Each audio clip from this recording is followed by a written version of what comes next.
Imagine an iceberg, vast and foreboding, with its tip peeking above the surface representing the cases you may know of, but it's colossal. Hidden underneath the surface is a vast world of information that becomes less and less common for people to know. This is the unsolved true crime iceberg, and we're about to, layer by layer, explore this iceberg today. Layer 1. Jack the Ripper. Jack the Ripper is the nickname given to an unidentified serial killer who terrorized the Whitechapel district of London in 1888. The name Jack the Ripper originated from a series of letters written by someone claiming to be the murderer, which were sent to the media and police during the time of the killings. The Rippers' victims were all women, and they were brutally murdered, with their bodies mutilated. The exact number of victims is uncertain, but it is generally agreed that there were at least 5. Mary Ann Nichols, Annie Chapman, Elizabeth Stride, Catherine Eddowes, and Mary Jane Kelly. Despite intense police investigations and widespread public attention, the identity of Jack the Ripper remains unknown. Many theories and suspects have been proposed over the years, but none have been definitively proven. The case continues to be a subject of interest and speculation in the field of criminal history, and has inspired numerous books, movies, and documentaries. The mystery surrounding Jack the Ripper has contributed to an enduring fascination with unsolved crimes in the Victorian era. The Boy in the Box. The Boy in the Box refers to an unsolved murder case involving an unidentified young boy whose body was discovered inside a cardboard box in Philadelphia, Pennsylvania in 1957. The boy's identity, as well as the circumstances leading to his death, remain unknown. On February 25, 1957, the body of the boy, estimated to be around 4 to 6 years old, was found in the Fox Chase section of Philadelphia. The box in which he was found had once contained a bassinet, and the child was wrapped in a plaid blanket. The boy had been severely malnourished, showing signs of abuse, and had surgical scars on his ankle and groin. Despite extensive investigations and public appeals, the boy's identity and the person or persons responsible for his death have never been determined.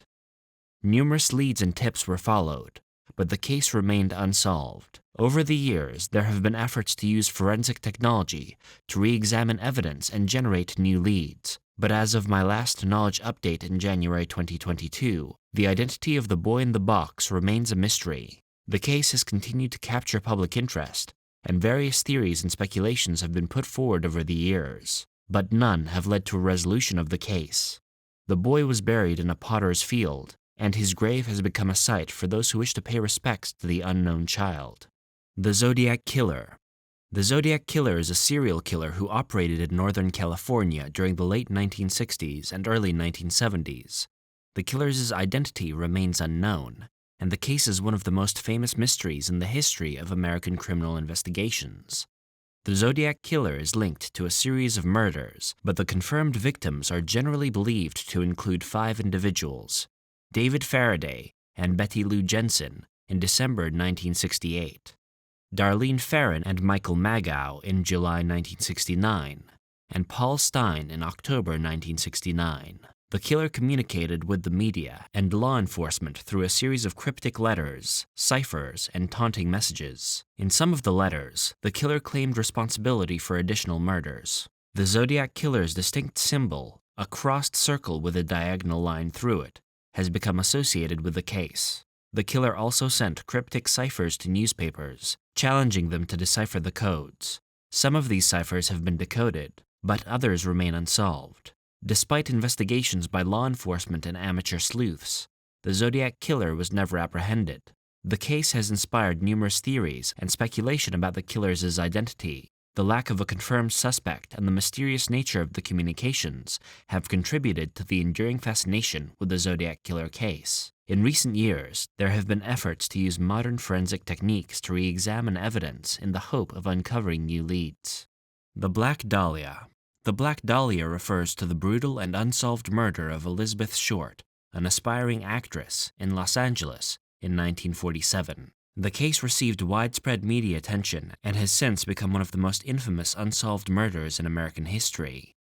Elizabeth Short's body was found on January 15, 1947, in an undeveloped area of Leimert Park, Los Angeles. Her body had been severed at the waist, and she had been mutilated in a gruesome manner. The killer had also made an effort to clean the body, leading investigators to believe that the murder had taken place elsewhere before the body was dumped at the crime scene. The case received extensive coverage in newspapers, and the nickname Black Dahlia was given to Short due to her rumored penchant for wearing black clothing and her association with the noir film world. The media sensationalized the case, and numerous theories and suspects were proposed, but the killer was never identified or apprehended.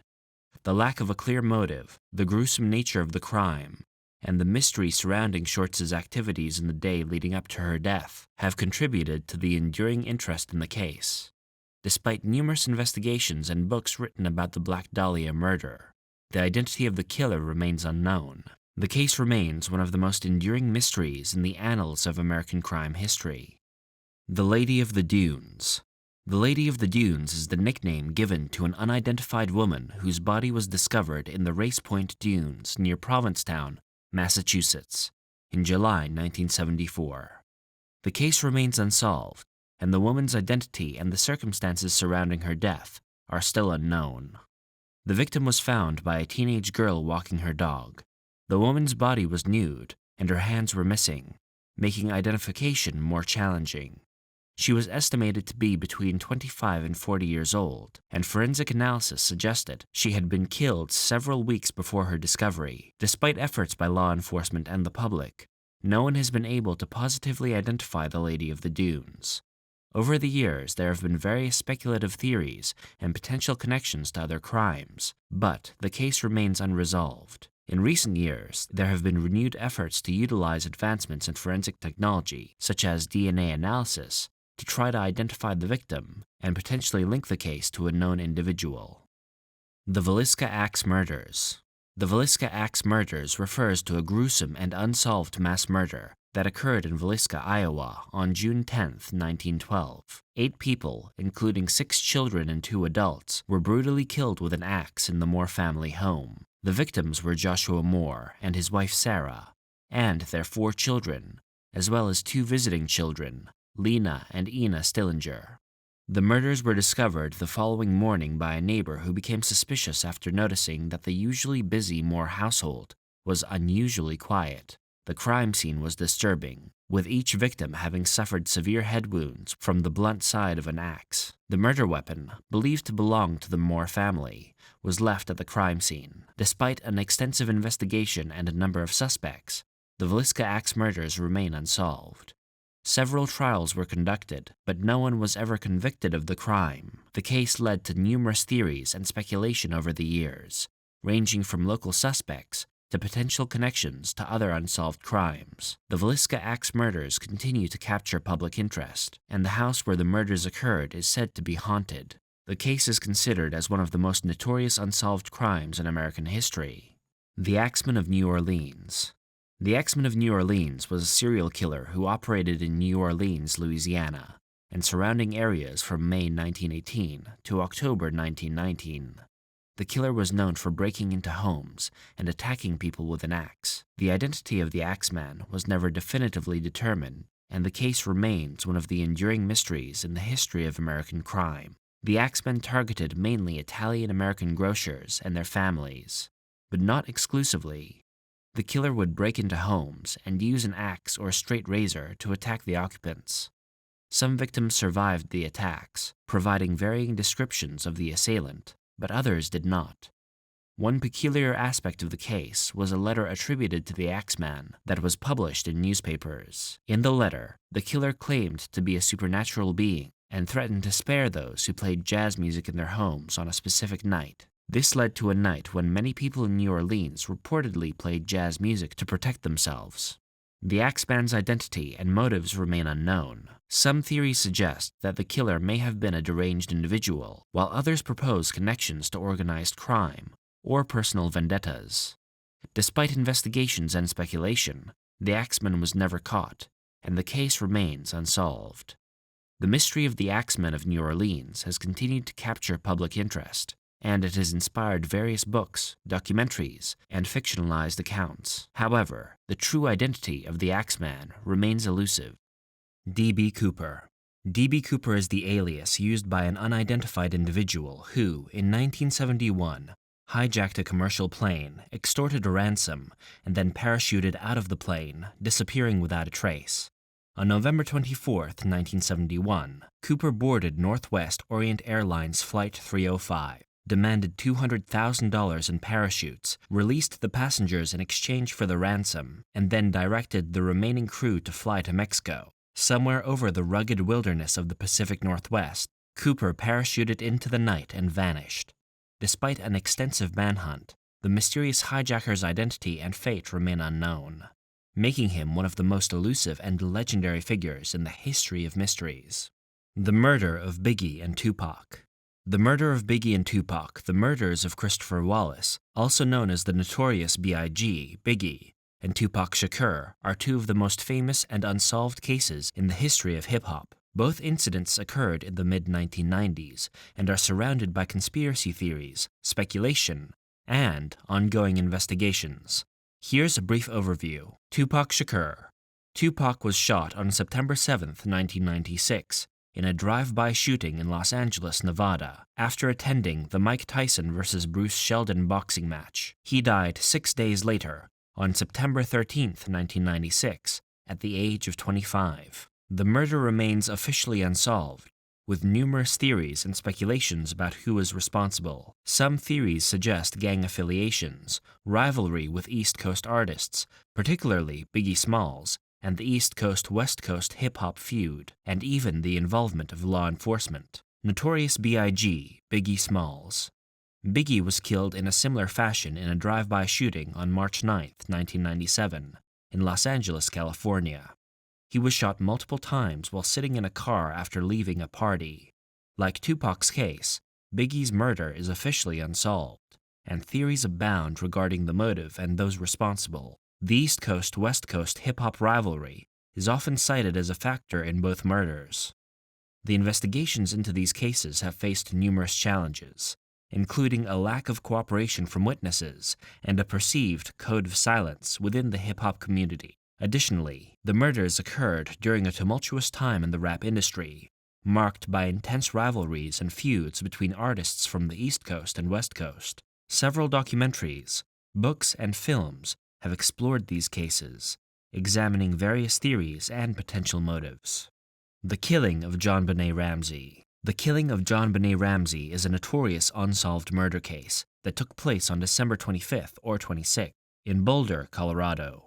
JonBenét Ramsey, a 6-year-old beauty queen, was found dead in the basement of her family's home. The case gained widespread media attention due to the circumstances surrounding her death, the ransom note found in the house, and the involvement of her affluent family. JonBenét's body showed signs of strangulation and a skull fracture, and there were indications of prior sexual assault. The Ramsey family became the focus of intense scrutiny, with suspicions directed at various family members. The ransom note found in the house raised questions due to its unusual length and the fact that the amount requested was close to the bonus John Ramsey had recently received. Despite numerous investigations, including grand jury proceedings, the case remains unsolved, and no one has been definitively identified or charged in connection with JonBenét Ramsey's murder. Theories abound, ranging from intruder theories to suspicions of family involvement, but the lack of conclusive evidence has kept the case open and shrouded in mystery.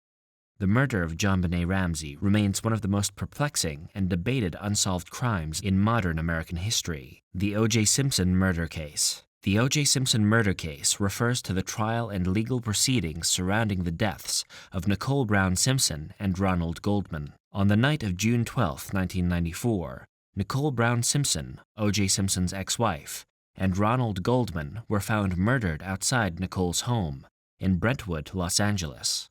O.J. Simpson, a former NFL star and actor, quickly became the primary suspect. The subsequent trial, known as the Trial of the Century, captivated the nation.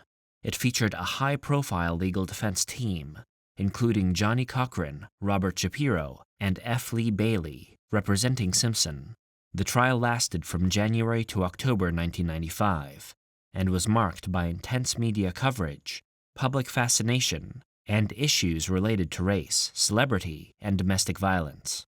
The prosecution argued that Simpson committed the murders in a fit of jealousy and rage, while the defense contended that he was framed and that the evidence was mishandled.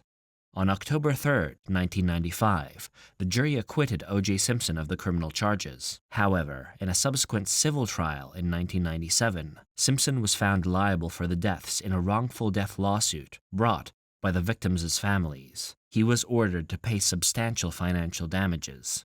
The O.J. Simpson murder case remains one of the most infamous legal sagas in American history, sparking discussions about race, privilege, and the effectiveness of the legal system. While O.J. Simpson was acquitted of criminal charges, the case continues to be a subject of speculation, debate, and analysis.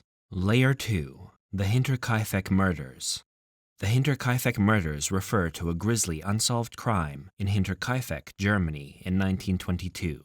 The victims included 6 people: Andreas Gruber, his wife Kazilia, their widowed daughter Victoria Gabriel, Victoria's 2 children Kazilia and Joseph, and the maid Maria Baumgartner. The family had reported strange occurrences on their farm in the days leading up to the murders, such as hearing footsteps in the attic and finding a newspaper in the house that no one had bought. On March 31, 1922, the entire family, along with the maid, was brutally murdered with a mattock, a type of pickaxe. The crime scene was discovered days later, when neighbors became concerned about the family's absence. The perpetrators seemingly lived in the house for several days after the murders, consuming food and tending to the livestock. Despite investigations and several potential suspects, including a former suitor of Victoria Gabriel and others in the community, the Hinterkaifeck murders remain unsolved. The case is characterized by its eerie circumstances, including the mysterious events leading up to the crime and the apparent familiarity of the killers with the victims as routines. The Hinterkaifeck murders continue to be a subject of interest in true crime circles and have inspired various theories and speculation over the years. The Beaumont children. The Beaumont children case refers to the disappearance of 3 siblings: Jane, 9, Arna, 7, and Grant, 4, Beaumont, who vanished without a trace from Glenelg Beach near Adelaide, South Australia. In January 26, 1966, the children were at the beach on Australia Day, and they were last seen by witnesses around midday, buying snacks and playing near the water. They were expected to catch a bus home, but they never arrived. Despite a massive and prolonged search operation, the Beaumont children were never found, and the circumstances surrounding their disappearance remain a mystery. The case deeply impacted Australian society and led to changes in the way missing children cases were handled, including improvements in law enforcement procedures. Over the years, there have been various theories and suspects proposed, but no breakthroughs have occurred, and the fate of the Beaumont children remains unknown. The case is one of Australia's most enduring and heartbreaking unsolved mysteries, and it continues to be a subject of speculation, media coverage, and public interest. The Keddie Cabin Murders. The Keddie Cabin murders occurred in Keddie, California, in April 1981. The victims were 3 members of the Sharp family: Sue Sharp and her son John, and his friend Dana Wingate. They were brutally murdered in Cabin 28 at the Keddie Resort. The crime was discovered the next morning when Sue's daughter, Sheila, returned to the cabin and found the gruesome scene. The bodies showed signs of severe trauma, and the murders were particularly gruesome. 3 younger children who were also in the cabin at the time were unharmed and asleep in another room. Despite an initial investigation, the case went cold, and no one was charged in connection with the murders. Over the years, there have been various suspects and theories proposed, including allegations of drug involvement and possible connections to criminal elements in the area. The case remained unresolved for decades, with renewed interest in the 2010s, when a documentary titled "This is a Robbery: The World's Biggest Art Heist" explored the case. The Keddie Cabin murders remain unsolved, and the circumstances surrounding the brutal killings continue to be a subject of speculation and debate.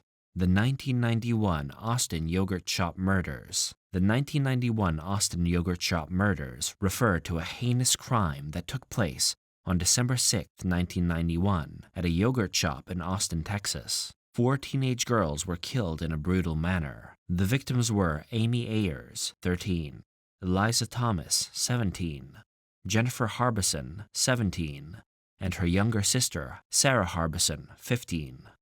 The girls were at the I Can't Believe It's Yogurt shop, where Jennifer and Eliza worked, when the tragedy occurred. The shop was set on fire after the murders, and the bodies were discovered by firefighters. The crime shocked the community, and the investigation proved to be complex and challenging. Several suspects were identified, and 2 men, Robert Springsteen and Michael Scott, were eventually arrested and charged. However, their convictions were later overturned due to issues with their confessions, and the charges against them were dropped. The case remains unsolved. Efforts to bring the perpetrators to justice have continued. Advances in forensic technology and ongoing investigations have provided some hope for resolution, but the identity of the individuals responsible for the Austin yogurt shop murders remains unknown. The case continues to haunt the memories of those affected by the tragedy, and it remains a priority for law enforcement in Austin. The Long Island Serial Killer. The Long Island Serial Killer, also known as the Gilgo Beach Killer, is an unidentified serial killer who is believed to be responsible for the murders of several individuals, primarily sex workers, on Long Island, New York. The case gained significant attention beginning in 2010 with the discovery of human remains along Ocean Parkway near Gilgo Beach. In December 2010, police found the remains of 4 women, all in various stages of decomposition, during an investigation into the disappearance of Shannon Gilbert, a sex worker. As the search expanded, additional bodies were discovered in subsequent years, raising the total number of victims. The victims' identities and the exact number of victims remain uncertain due to the conditions of the remains. The Long Island serial killer case has been characterized by the commonality of the victims. Many of them were sex workers who had advertised their services online, and the mysterious circumstances surrounding their disappearances and deaths.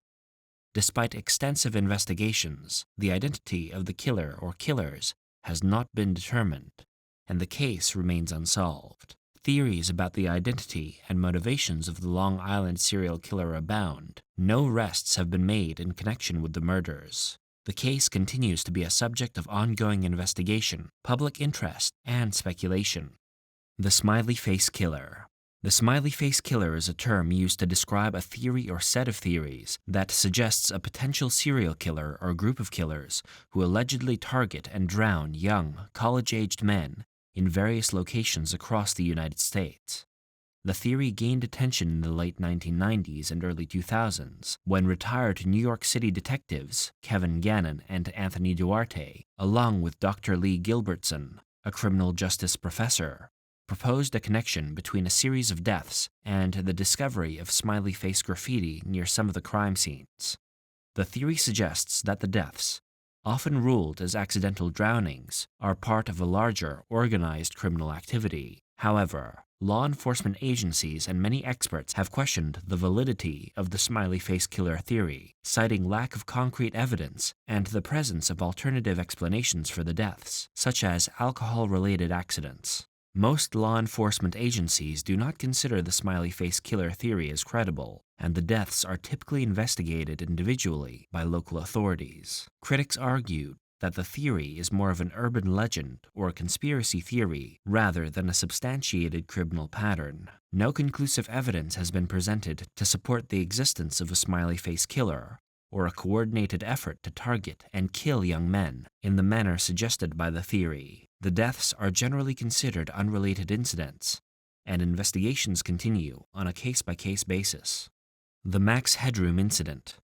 The Max Headroom incident refers to a bizarre and unauthorized television broadcast hijacking that occurred on the evening of November 22, 1987, in Chicago. During the sports segment of the 9 p.m. news on WGN-TV, the signal was interrupted by a person wearing a Max Headroom mask and sunglasses. The intruder made crude and nonsensical comments, including references to the Catch the Wave jingle from Coca-Cola and the Max Headroom character, before the broadcast returned to normal. A few hours later, during a broadcast of the Doctor Who episode, Horror of Fang Rock, on WTTW, the signal was once again interrupted by the same individual in the Max Headroom mask. This time, the intrusion included strange and unsettling behavior, including the individual being spanked with a fly swatter. The incident lasted for about 90 seconds before normal programming resumed. The identity of the person behind the Max Headroom incident remains unknown, and the case is considered one of the most famous unsolved broadcast intrusions in television history. Despite investigations by the Federal Communications Commission, FCC, and law enforcement, the perpetrator was never apprehended. The incident has since become a pop culture phenomenon, with the mysterious and surreal nature of the intrusion adding to its enduring mystique. The Max Headroom incident remains a fascinating and unsolved mystery within the realm of broadcast history. The Sodder Children. The Sodder children case revolves around the mysterious disappearance of 5 children from the Sodder family home in Fayetteville, West Virginia on Christmas Eve, 1945. George and Jenny Sodder, along with 9 of their 10 children, went to bed that night. A fire broke out in the early morning hours, and despite the efforts of the parents and some of the children, the 5 youngest, Maurice, 14, Martha, 12, Louis, 9, Jenny, 8, and Betty, 5, were believed to have perished in the blaze. However, the absence of their remains and the circumstances surrounding the fire led the Sodder family to question the official account. They discovered that the telephone lines had been cut, preventing them from calling the fire department, and a ladder that could have been used to rescue the children mysteriously disappeared. Additionally, the family received reports and sightings of the missing children in the years following their disappearance. The Sodders never gave up hope that their children might be alive, and they conducted their investigations. Over the years, various theories emerged, including suspicions of foul play, but no concrete evidence was found. The case remains unsolved, and the fate of the missing Sodder children remains unknown. The Sodder children case remains a perplexing and enduring mystery in American history, and the surviving members of the Sodder family have continued their quest for answers. The 2001 Anthrax attacks. The 2001 Anthrax attacks were a series of incidents in the United States involving the mailing of letters containing anthrax spores. The attacks occurred in the weeks following the September 11th terrorist attacks and created a state of fear and uncertainty in the country. In September and October 2001, letters containing anthrax were sent to media outlets and government offices, resulting in the deaths of 5 people and the infection of 17 others. The anthrax spores were highly refined and posed a serious threat, leading to widespread panic and concerns for the potential of biological terrorism. The FBI launched an extensive investigation, named Anthrax, to identify and apprehend the perpetrators. In 2008, the FBI named Dr. Bruce Ivins, a scientist who worked at the U.S. Army Medical Research Institute of Infectious Diseases, as the primary suspect. However, Ivins committed suicide before any formal charges were filed against him. The case against Ivins has faced criticism and skepticism, with some questioning the strength of the evidence. The motive for the attacks remains a subject of debate, and the identity of any potential accomplices or alternative perpetrators remains uncertain. The 2001 anthrax attacks continue to be a significant event in the history of bioterrorism and remain officially classified as an unsolved case, despite the FBI's conclusion regarding Dr. Bruce Ivins. Layer 3. The Annecy Shootings. The Annecy shootings refer to a violent incident that occurred on September 5, 2012, near the town of Cheveline in the French Alps. The victims of the shooting were members of a British-Iraqi family who were vacationing in the area. Saad al-Hili, a British-Iraqi engineer, was on holiday with his wife Iqbal and his mother-in-law and their 2 daughters near Lake Annecy. The family's car was found parked on a remote forest road, and when a passing cyclist discovered the scene, he found 4 people shot dead: Saad al-Hili, his wife Iqbal, their daughter, and a passing cyclist were killed. The al-Hili's 2 young daughters survived the attack, one by hiding and the other by being shot and injured but surviving. The investigation into the Annecy shootings revealed a complex and mysterious situation. The motive for the attack was initially unclear, and various theories were considered, including a family dispute or a possible connection to Saad al-Hili's work. The case attracted international attention due to its unusual circumstances. As of my last knowledge update in January 2022, the Annecy shootings remain officially unsolved. The investigation has involved law enforcement agencies from both France and the United Kingdom, but no arrests have been made, and the motive for the attack remains unclear. The surviving daughters of the Al-Healy family were placed under police protection, and the case continues to be a subject of ongoing interest and speculation. The Dardine family murders. The Dardine family murders occurred in 1987 in Ena, Illinois. The victims were the Dardine family: Keith Dardine, 29 years old, Elaine Dardine, 30 years old, and their 2 children, Peter, 3 years old, and Casey, 1 year old. The family was brutally murdered in their home. On November 18, 1987, Keith Dardine was found shot to death in his car at a truck stop. His body was wrapped in a blanket, and the police discovered that Elaine Dardine and their 2 children had been brutally murdered in their own home. Elaine had been sexually assaulted, and both children had been bludgeoned to death. Elaine was also discovered to be 8 months pregnant at the time of her death.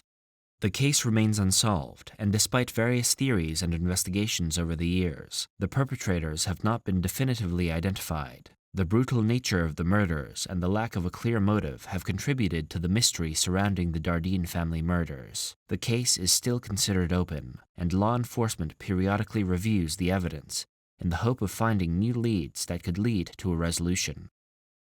The Las Cruces Bowling Alley Massacre.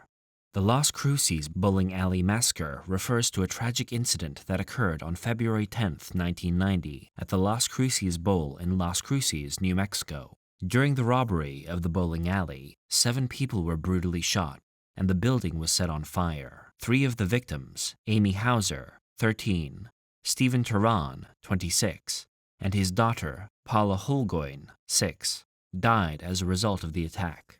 The perpetrators forced the victims to lie down in a room and then shot each of them in the head, execution style. Afterwards, the assailants set the building on fire to destroy evidence.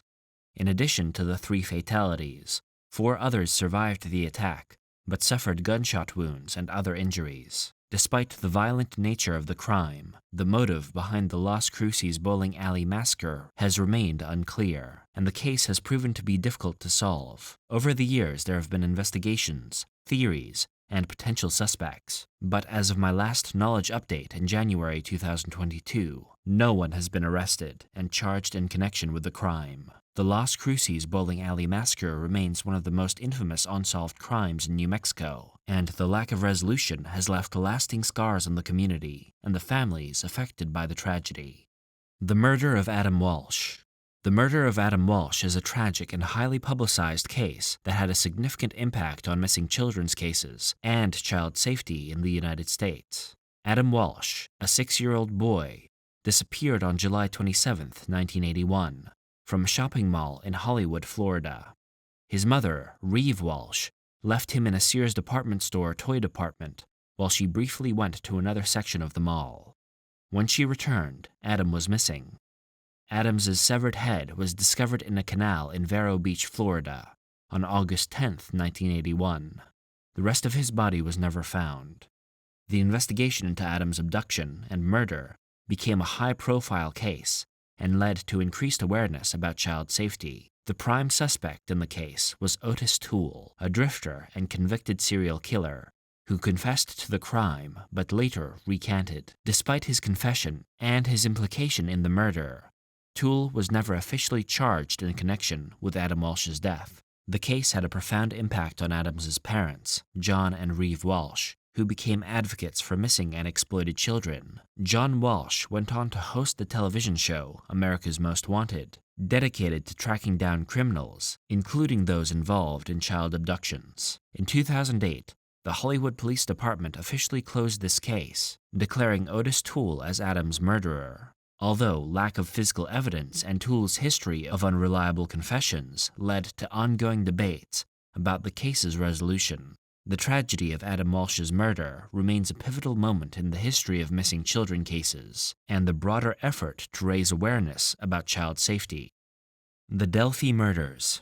The Delphi murders refer to the unsolved double homicide of 2 teenage girls, Abigail Williams and Liberty German in Delphi, Indiana, in February 2017. The girls, both 13 years old, went for a hike on the Monon High Bridge Trail on February 13, 2017, but did not return. Their bodies were found the next day in a wooded area near the trail. Liberty German had captured an image and audio recording of a man believed to be the suspect using her smartphone. The image was later released by law enforcement, and a sketch of the suspect was also provided. Despite these efforts and a significant public appeal for information, the identity of the suspect, commonly referred to as the Bridge Guy, remains unknown. The case has garnered national attention, and law enforcement has received thousands of tips. No arrests have been made in connection with the Delphi murders. The mystery has led to widespread speculation, discussions on social media, and numerous theories. But the case remains open, and investigators have continued their efforts to solve this tragic crime. Mr. Cruel. Mr. Cruel is the nickname given to an unidentified Australian serial offender who committed a series of crimes in the late 1980s and early 1990s in Melbourne, Australia. His crimes primarily involved home invasions, sexual assaults, and kidnappings, specifically targeting young girls. Mr. Cruel gained notoriety for his meticulous planning, the use of disguises, and the ability to elude law enforcement. The first known attack attributed to Mr. Cruel occurred in August 1987. Over the next few years, he targeted several families, breaking into homes, tying up parents, and then abducting and assaulting their daughters. His crimes were marked by a high level of organization and chilling calmness. Despite an extensive investigation and public awareness campaigns, Mr. Cruel was never apprehended, and his identity remains unknown. The case remains one of Australia's most infamous unsolved crimes. The exact number of crimes attributed to Mr. Cruel is uncertain. His elusive nature has led to ongoing speculation and interest in the case. As of my last knowledge update in January 2022, there have been no new developments in identifying or capturing Mr. Cruel. The Cleveland Torso Killer. The Cleveland Torso Killer, also known as the Mad Butcher of Kingsbury Run, was an unidentified serial killer active in Cleveland, Ohio, during the 1930s. The killer's crimes involved a series of gruesome murders where victims were beheaded and dismembered. The bodies were often found decapitated, with limbs removed, and sometimes the torsos were never recovered. The killer's choice of victims varied, including drifters and individuals living on the fringes of society, making it difficult for law enforcement to establish firm connections between the murders. The precise number of victims is uncertain, with estimates ranging from 12 to 20 or more. The Cleveland Torso Killer was never caught, and the case remains one of the most notorious unsolved serial killer mysteries in U.S. history. The killer's ability to elude law enforcement and the gruesome nature of the crimes have contributed to the enduring fascination with the case. Several suspects were considered during the initial investigations, but no one was ever charged or definitively identified as the Cleveland Torso Killer. The lack of a known identity and the mysterious circumstances surrounding the murders have led to various theories and speculations over the years, but the true identity of the killer remains unknown. The Murder of Amber Hagerman. The murder of Amber Hagerman is a tragic and infamous case that led to the creation of the Amber Alert System, a program designed to quickly alert the public about child abductions. Amber Hagerman, a 9-year-old girl, was abducted while riding her bicycle in Arlington, Texas on January 13, 1996. She was taken to a remote location, sexually assaulted and murdered. Her body was found 4 days later in a drainage ditch. The case deeply affected the community, and in response, citizens and local law enforcement worked together to create the Amber Alert System. The acronym AMBER stands for America's Missing Broadcast Emergency Response. The system quickly disseminates information about child abductions through various media outlets, including radio, television, and electronic highway signs, with the goal of enlisting public assistance to locate abducted children. Amber Hagerman's murderer was never apprehended, and the case remains unsolved. The tragic circumstances of her abduction and murder prompted the development of a nationwide system aimed at preventing similar tragedies and aiding in the swift recovery of abducted children. The Amber Alert System has since been adopted in various countries around the world. Bardstown Murders. The term Bardstown murders typically refers to a series of unsolved homicides and disappearances that occurred in and around Bardstown, Kentucky. The cases have gained significant attention due to their mysterious nature and the fact that several of them remain unsolved. Some of the notable cases associated with the Bardstown murders include Crystal Rogers, 2015. Crystal Rogers, a mother of 5, went missing in July 2015. Her car was found abandoned on the side of the Bluegrass Parkway. Despite extensive searches and investigations, Crystal's body has never been found, and no one has been charged in connection with her disappearance. Tommy Ballard, 2016. Tommy Ballard, Crystal Rogers' father, was shot and killed while hunting in November 2016. His death occurred before he could obtain justice for his daughter's disappearance. The circumstances surrounding Tommy Ballard's death have raised questions and suspicions. Jason Ellis, 2013. While not directly related to the Rogers cases, another unsolved murder in the area is that of Bardstown police officer Jason Ellis, who was ambushed and killed in May 2013 while removing debris from a highway ramp. The motive for his murder remains unclear. Nick Hook, linked to the Rogers case. Nick Hook, the brother of Crystal Rogers' boyfriend at the time of her disappearance, was fired from the Bardstown Police Department for interfering with the investigation. However, he has not been charged in connection with Crystal's disappearance. The Bardstown murders have generated significant public interest and media coverage, with various theories and speculations about potential connections between the cases. No one has been arrested or charged in connection with Crystal Rogers' disappearance, and the cases remain unsolved. The investigations into these incidents are ongoing, and law enforcement continues to seek information from the public. The West Mesa Bone Collector. The West Mesa Bone Collector refers to an unidentified serial killer responsible for the discovery of human remains on the West Mesa of Albuquerque, New Mexico in 2009. The investigation and subsequent revelations marked one of the largest crime scenes in the city's history. In February 2009, a woman walking her dog came across a human bone on the West Mesa, leading to the discovery of a mass grave containing the remains of 11 women and 1 unborn child. The victims were mostly young women involved in prostitution and had disappeared between 2003 and 2005. The burial site raised suspicions of a serial killer, and the perpetrator became known as the West Mesa Bone Collector. The case remains unsolved, and the identity of the killer or killers is unknown. The investigation has faced challenges, including transient lifestyles of the victims and difficulties in establishing timelines. Despite ongoing efforts by law enforcement, the West Mesa Bone Collector case remains one of Albuquerque's most notorious unsolved crimes. The community has sought justice for the victims, and the case has prompted discussions about issues such as violence against women, sex work, and the challenges of solving crimes involving marginalized populations. Layer 4. The Eastbound Strangler. The Eastbound Strangler is an unidentified serial killer suspected of murdering 4 women near Atlantic City, New Jersey in 2006. The victims, believed to be sex workers, were found face down in a drainage ditch behind the Golden Key Motel. They were strangled, with their shoes and socks removed. The investigation implicated Terry Olson, a repairman staying at the motel, due to a domestic dispute, but he was never named as a suspect, and no DNA matches were found. Eldred Raymond Burchell, known as the Riverman, was also suspected, but not connected to the crimes. The case was briefly linked to the Gilgo Beach serial killings in 2010, and again in 2023. The victims included Barbara V. Brador, Molly Jean Diltz, Kim Raffo, and Tracy Ann Roberts. The case has been featured in various media, including Investigation Discovery's Dark Minds and The Killing Season. The Highway of Tears.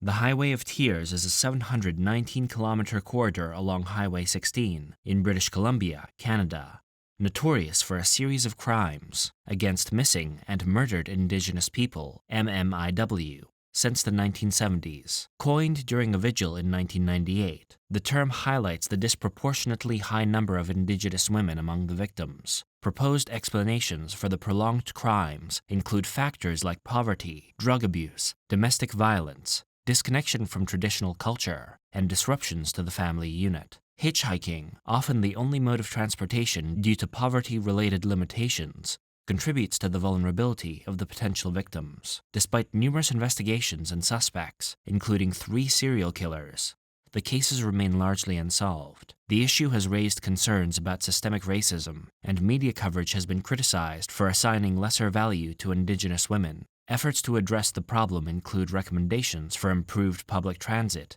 and awareness campaigns, with documentaries, podcasts, and other media contributing to the ongoing discussion and advocacy for justice and awareness surrounding the Highway of Tears.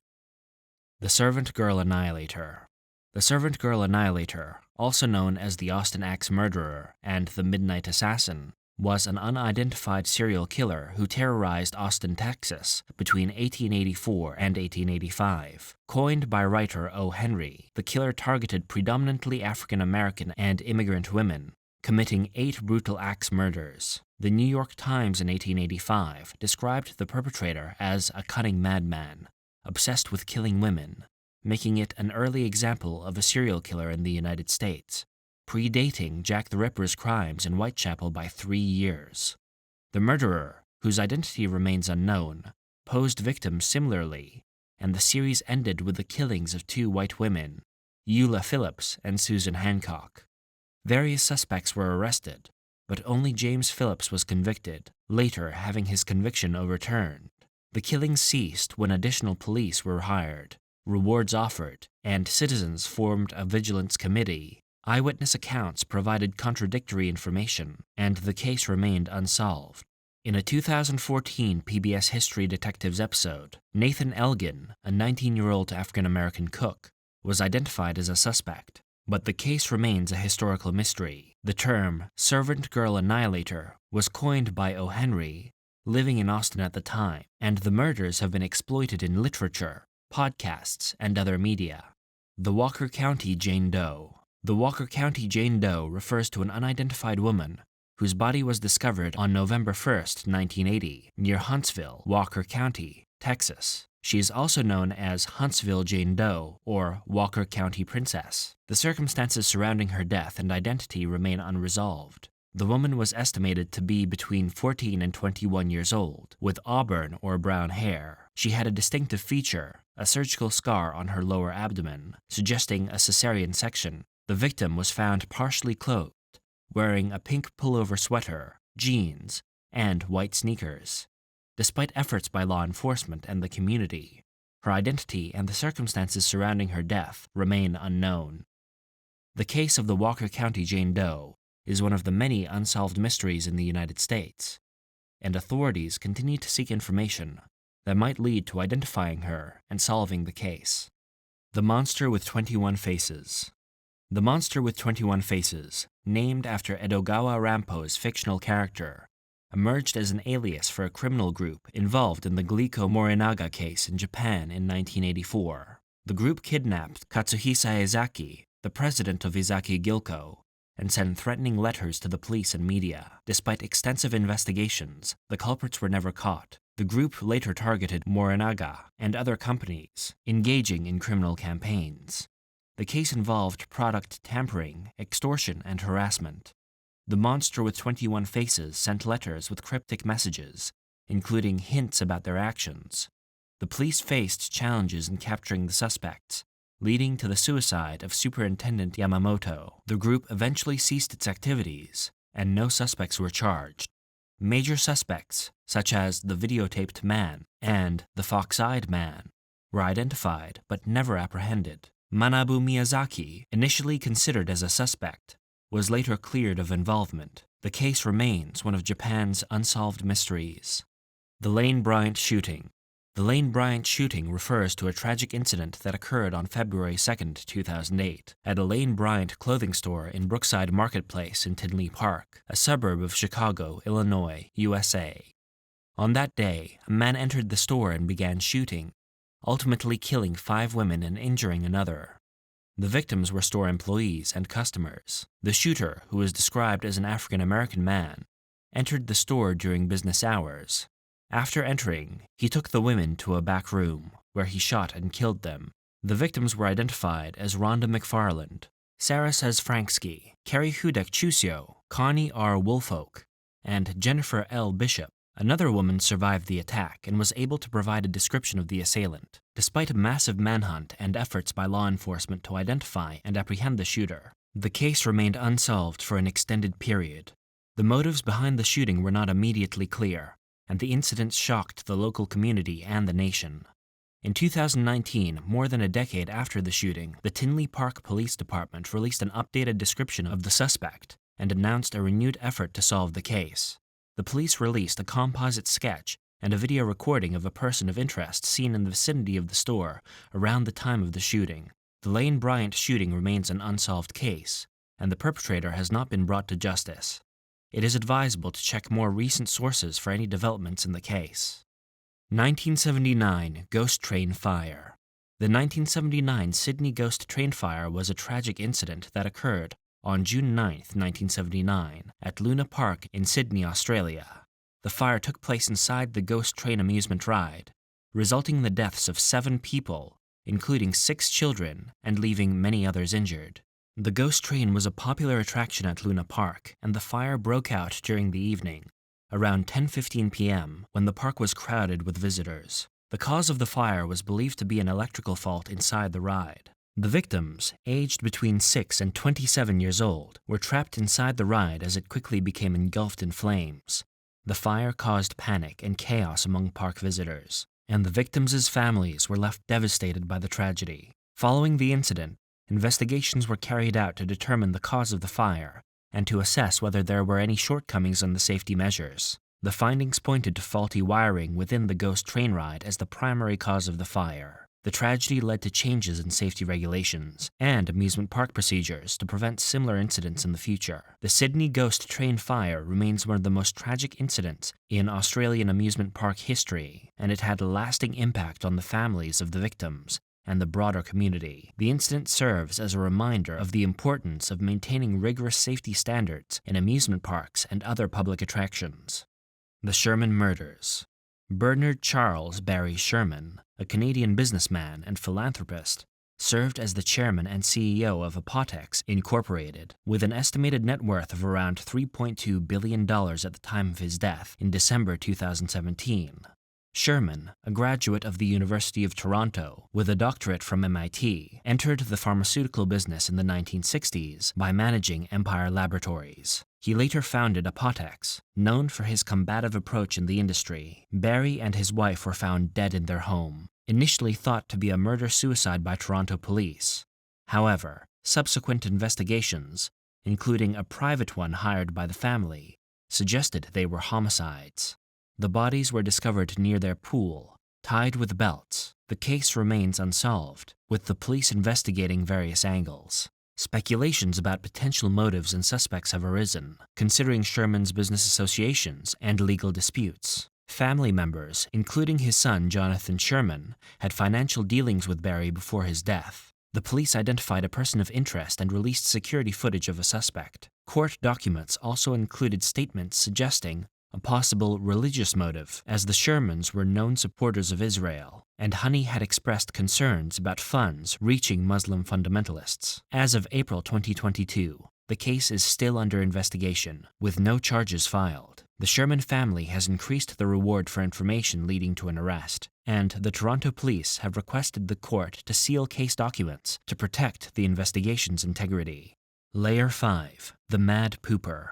The Mad Pooper refers to an unusual and somewhat humorous incident that gained attention in 2017. The story revolves around a woman in Colorado Springs who was repeatedly defecating in public while out for a jog. The woman would allegedly relieve herself in people's yards, and residents in the neighborhood became frustrated and confused by the bizarre behavior. The local media picked up on the story, and the unidentified woman earned the nickname the Mad Pooper. The incident became widely discussed on social media, attracting both amusement and concern from the public. The woman's actions were considered unsanitary and disrespectful by the affected residents. Eventually, the Colorado Springs Police Department became involved, urging the public to help identify the woman responsible for these acts. The case brought attention not only because of its peculiar nature, but also due to the challenges of addressing such a public nuisance. The Chicago Strangler. The Chicago Strangler is a confirmed serial killer, or potentially a group of serial killers, linked to a series of deaths of multiple women in Chicago. Since 2001, over 50 women aged between 18 and 58 have been murdered in a similar manner within the city. The victims, mostly African American, were often employed as prostitutes, had prior encounters with the justice system, and were typically strangled. The bodies were then left in abandoned buildings, alleys, garbage bins, parks, or snowdrifts. Law enforcement closed 25 cases, resulting in the arrest of 13 individuals. A notable pattern emerged as several of the strangulations occurred in 3 specific police districts in the south and west sides of Chicago, areas known for high rates of violent crime and drug activity, including Washington Park and Garfield Park. In 2018, the Murder Accountability Project, MAP, identified this pattern by reviewing over 50 unsolved cases of strangulation and asphyxiation dating back to 2001. The MAP algorithm, which analyzes unsolved homicides based on location, victim characteristics, and method of killing, suggested the presence of an active serial killer. In response to pressure from activists, the Chicago Police Department, CPD, announced the review of 51 unsolved murders of women. However, the CPD asserted that there was no evidence indicating the involvement of a serial killer in any of the 51 cases. The Teardrop Rapist.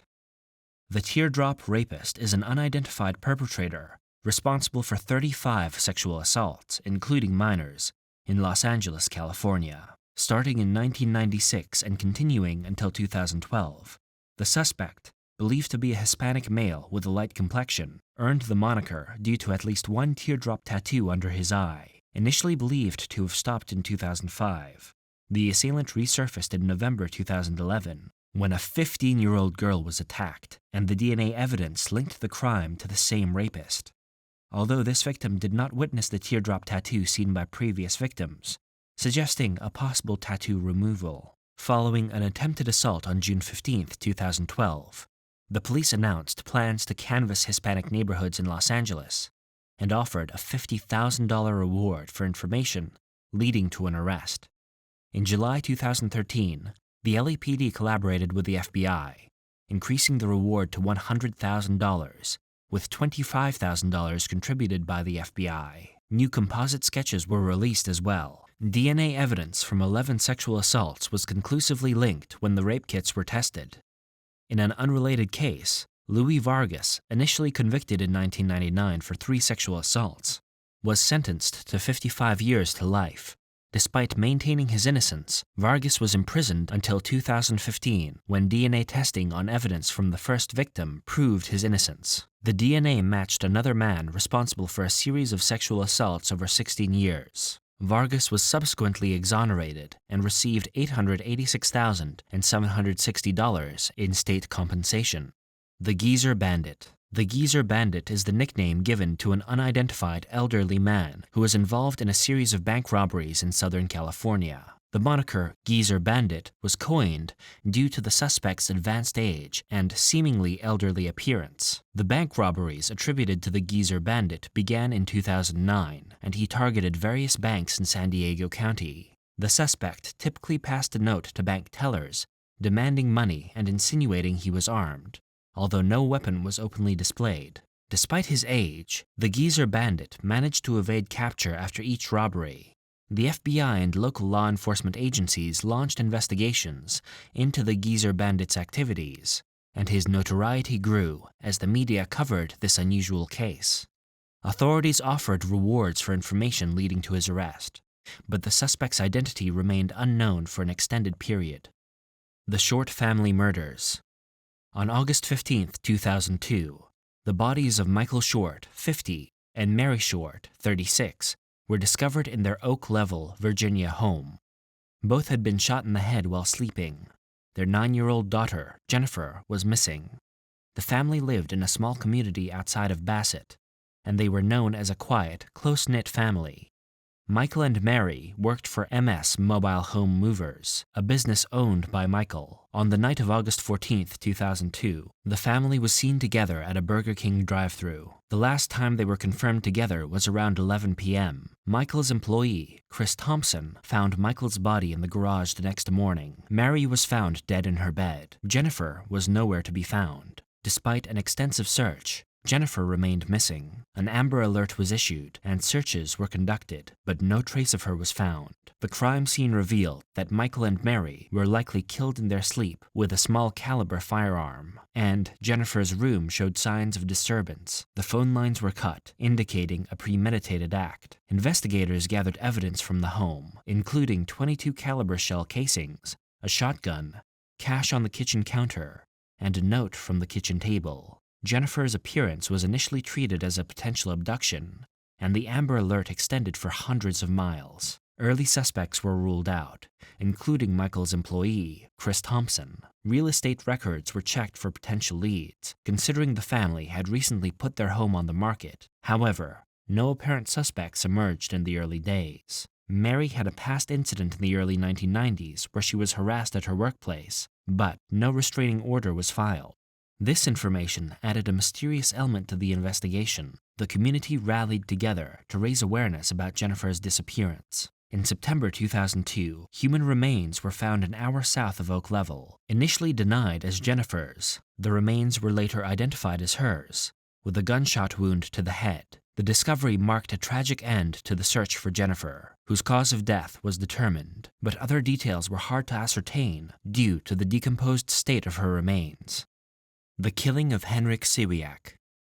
The killing of Henryk Siewiak is a tragic incident that occurred on September 11, 2001, in Brooklyn, New York. Henryk Siewiak, a Polish immigrant, was shot and killed while on his way to work. The case gained significance as it happened on the same day as the terrorist attacks on the World Trade Center.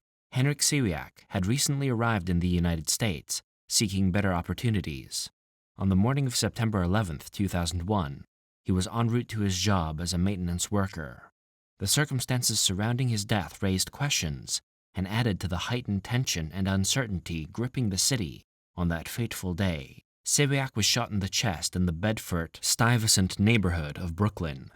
The incident took place in an area with high crime rates, but the exact motive and circumstances of the shooting remained unclear. The timing of the event, coinciding with the 9/11 attacks, initially led to speculation about a potential link to terrorism. However, investigators later determined that Siewiak's murder was unrelated to the terrorist attacks and was likely a random act of violence.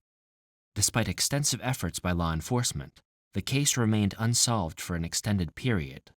The murder of Henryk Siewiak stands as a poignant reminder of the individual tragedies that occurred on a day marked by large-scale national and international events. The uncertainty surrounding the motive and the lack of closure for Siewiak's family added to the complexity of the case. Investor murders. On the afternoon of September 7, 1982, a ship anchored just outside of Craig, Alaska, was engulfed in flames. Upon investigation, it became clear that this was no mere accident. Craig, a small town in southeastern Alaska with a population of around 1,300, known primarily for its connection to the commercial fishing industry, witnessed a tragic event that marked the largest mass murder in the state's history. The ship, located about a mile outside of Craig, was discovered in flames around 4:30 that afternoon. After extinguishing the fire, responders found the charred remains of at least 4 individuals, though it was initially expected that up to 9 people might have been on board. Arson investigators determined that the fire was intentionally set, likely by an unknown perpetrator seeking to conceal their actions. The victims included the ship's owner, his wife and 2 children, and 4 young crew members. The mysterious individual responsible for the killings and the subsequent fire left behind a haunting enigma, making it one of Alaska's most enduring unsolved mysteries. Phantom social workers. In the early 1990s, a chilling urban legend emerged in the United Kingdom, spreading fear about mysterious individuals posing as government workers with the intent of taking children. The origins of this legend remain unknown, but similar stories have surfaced worldwide.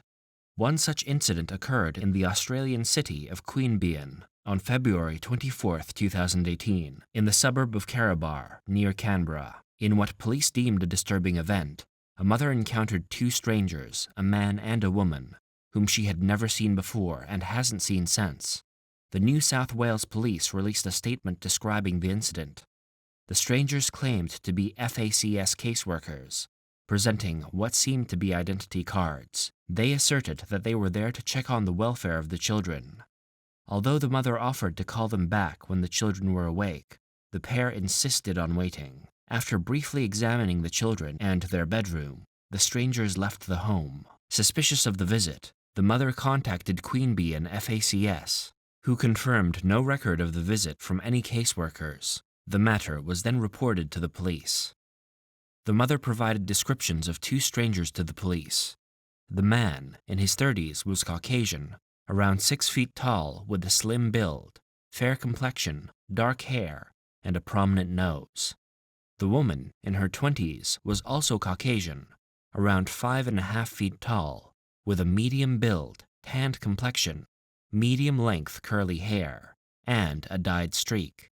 Both appeared in professional attire, resembling social workers. Detective Chief Inspector Neil Gray described the mother's state in the aftermath, stating she was holding up okay, but understandably upset that unknown individuals gained access to her children. The Family and Community Services, FACS, confirmed that all caseworkers in the Southern District carry photo ID with their name, job title, and FACS logo. The produced ID was convincing enough to deceive the mother into allowing them access. Since this incident, there haven't been any other noteworthy occurrences in the suburb. However, the eerie nature of two strangers appearing to examine children for mysterious reasons echoes the phantom social worker's urban legend that shook the United Kingdom in the early 1990s. The Mainline Murders. On June 25, 1979, an anonymous caller reported a disturbing discovery to the police in Hamburg, Pennsylvania. The caller informed them about a woman's body found in the trunk of a vehicle in a Swatara Township motel parking lot. Contrary to the initial description of the woman being sick, she was, in fact, deceased and had suffered apparent abuse before her death. As law enforcement arrived at the scene around 5:30 a.m., they began the process of identifying the victim. It was revealed that the deceased woman was a mother who had gone missing with her 2 children over the weekend. Shockingly, the children were nowhere to be found at the crime scene, adding a mysterious layer to the unfolding investigation. The mother's murder appeared to be connected to the sudden disappearance of her children, creating a complex and baffling case. Despite efforts to piece together the events, various aspects of the story remain unresolved and enigmatic, forming the haunting narrative of Susan, Karen, and Michael Reinert, commonly referred as the Mainline Murders. The Bear Brook Murders. In 1985, a barrel containing the bodies of a woman and a young girl was discovered in Bear Brook State Park in Allenstown, New Hampshire. Another grisly find in 2000 added 2 more bodies, one of a girl and another of an unidentified adult. Despite these unsettling discoveries, the identities of the victims and the perpetrator remained unknown for years. Advances in forensic technology and genealogy eventually played a crucial role in uncovering the chilling truth. This chilling case, known as the Bear Brook Murders, stands as a testament to the persistence of law enforcement and to the power of modern investigative techniques. The unsettling mystery surrounding these crimes took years to unravel, ultimately revealing a dark and complex narrative of tragedy, violence, and the search for justice. Layer 6. The Barbant Killers. The Barbant Killers, also known as the Barbant Gang, were a group responsible for a series of violent and deadly robberies in the Brabant province of Belgium during the early 1980s. The gang carried out a series of attacks on supermarkets, leading a trail of bloodshed and confusion. The crime spree began in 1982 and continued until 1985, with the gang targeting supermarkets and department stores.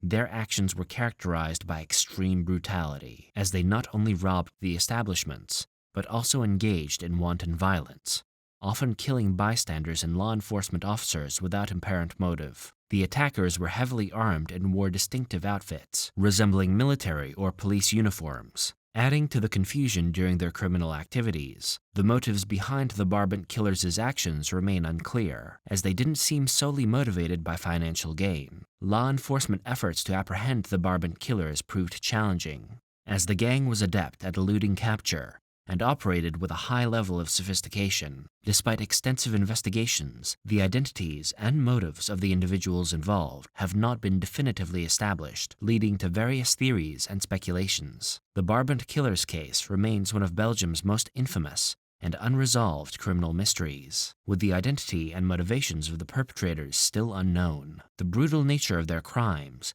and the lack of clear motives contribute to the enduring public fascination and intrigue surrounding this case.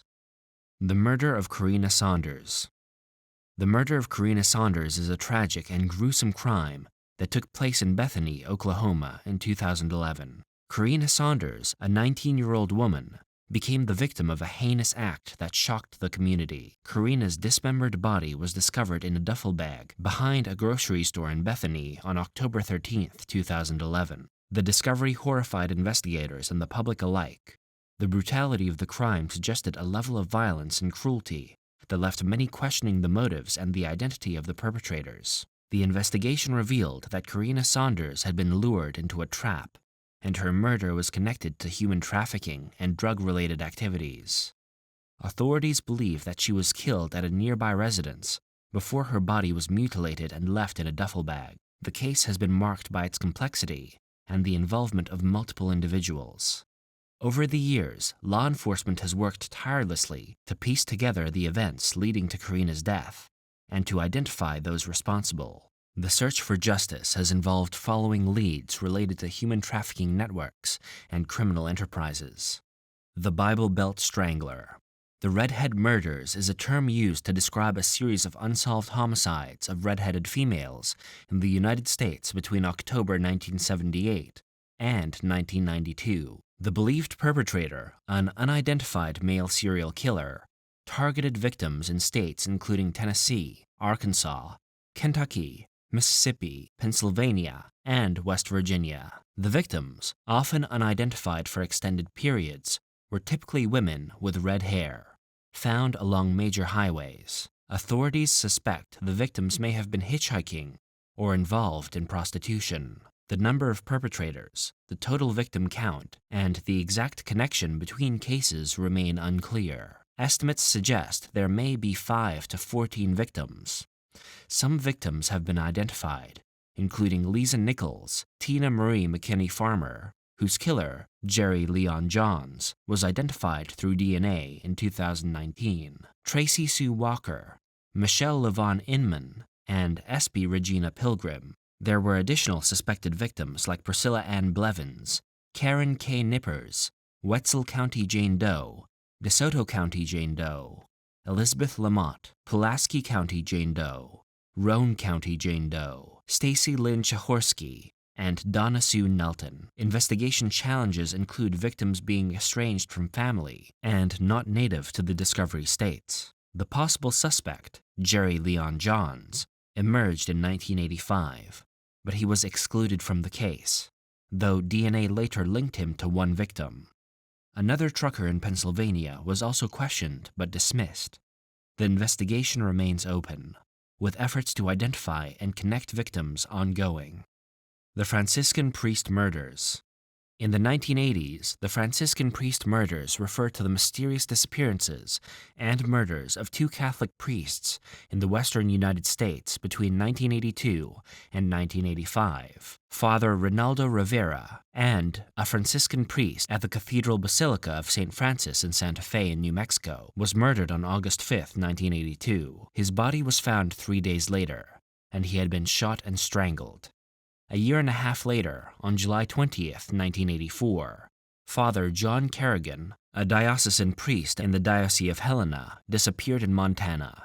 Bloodied clothing and a blood-stained coat hanger were found, but his remains were never recovered. Although a definitive connection between Rivera and Kerrigan has not been established, the cases have been linked due to similarities and parallels at the respective crime scenes. Rivera's murder involved a phone call from someone claiming his grandfather needed last rites, and Kerrigan also had ties to New Mexico. Both priests were around 58 years old, and their vehicles were driven away from the crime scenes. Wire coat hangers were associated with both incidents. Father Reynaldo Rivera's body was found near the Waldo exit on Interstate 25, while his car was located at the rest stop on Interstate 40 near Grants, New Mexico. Father John Kerrigan disappeared in Ronan, Montana, and his bloodied clothing was found along the Montana Highway 35 near Polson. His abandoned car was discovered later with his wallet in the trunk, along with a bloody shovel and pillowcase. Law enforcement investigated potential connections between Rivera and Kerrigan, discovering that Kerrigan had spent time at a retreat in Jemez Springs, New Mexico, in 1983. Despite efforts, no evidence suggested personal acquaintance between the two priests. Lieutenant Gilbert Ulibarri initially believed the crimes were related, possibly committed by a troubled drifter, but subsequent opinions, including from Detective Eric Lucero, asserted no connection. In 2015, the Diocese of Helena published a list of clergy implicated in the sexual abuse of minors, including Kerrigan. However, he was a diocesan priest and not a Franciscan. In 2020, author Brian D'Ambrosio proposed an alternative theory, suggesting that Kerrigan might have staged the crime scene and faked his death, potentially with the assistance from the diocese, based on notes from the lead detective on the case. The Alphabet Murders.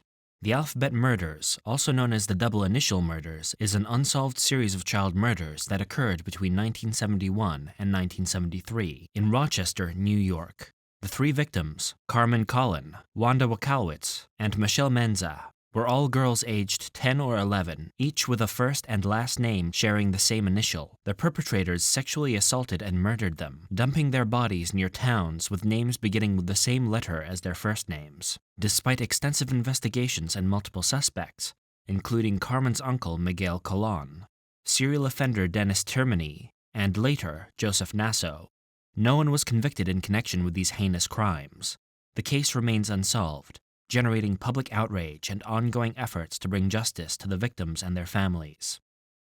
2006 Sacramento County deaths.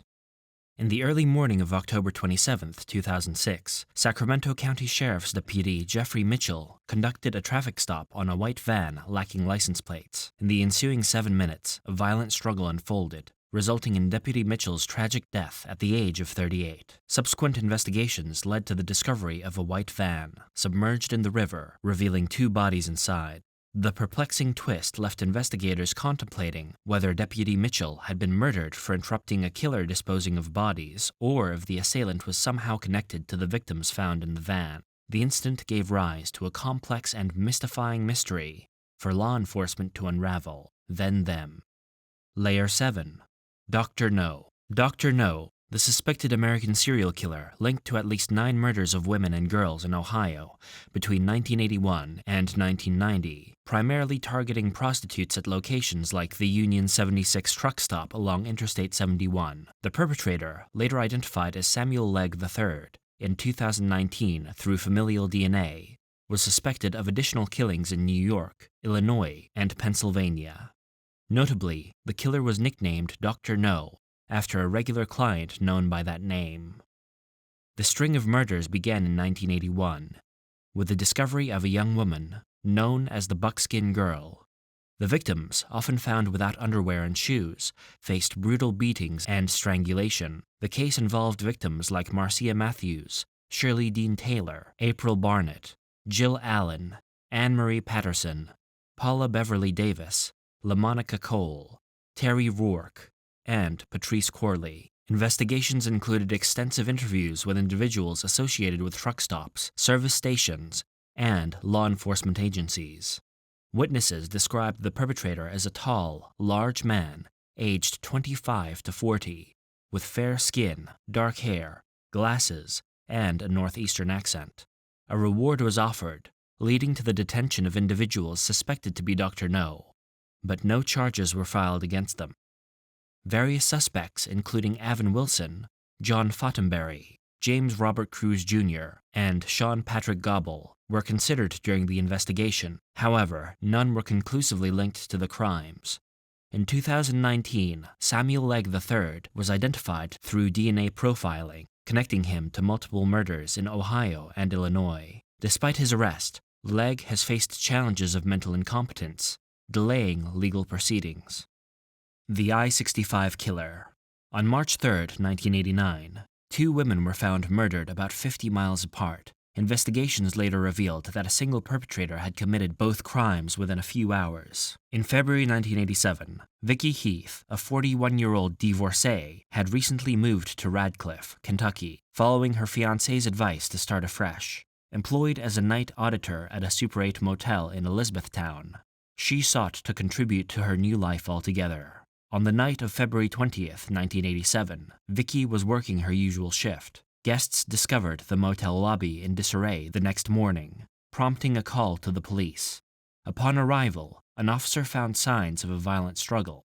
Concerns grew when Vicky's body was discovered behind the motel's dumpster. She had been brutally attacked, sexually assaulted, and shot twice with a .38 caliber handgun. Despite collecting DNA evidence from the crime scene, the case went cold. Over 2 decades later, Vicky's murder was linked to a serial offender through CODIS, connecting her death to a series of similar crimes. This revelation transformed Vicky Heath into the first known victim of the I-65 killer, also known as the Days Inn killer, blurring the line between serial and spree killer. The abduction of Violet Ripken. On March 3, 1989, 2 women were discovered murdered about 50 miles apart, leading police to realize that a single perpetrator had committed both crimes within a few hours. In February 1987, Vicky Heath, a 41-year-old divorcee, had recently moved to Radcliffe, Kentucky, prompted by her fiancé to start afresh in a new town. Working as a night auditor at the Elizabethtown Super 8 motel, Vicky enjoyed the quiet hours to read romance novels. On the night of February 20th, 1987, as Vicky prepared for another overnight shift, little did she know that chaos would unfold. Guests attempting to check out in the morning found the motel lobby in disarray, prompting a call to the police. The scene indicated a violent encounter, and concern grew for the night auditor, Vicky. Upon police arrival, the lobby was indeed in chaos, with furniture overturned and items scattered. The payphone had been ripped from the wall, suggesting a brawl. The officer, fearing for Vicky's safety, searched the property and tragically found her lifeless body outside behind the motel's dumpster. Vicky, still in her clothing from the previous evening, showed signs of a fierce struggle. She had been sexually assaulted and shot twice in the head with a .38 caliber handgun. Investigators collected DNA evidence from the scene, but in 1987 it wasn't conclusive. The discovery puzzled investigators, unsure of the killer's motive, whether a failed robbery, crime of passion, or targeted assault.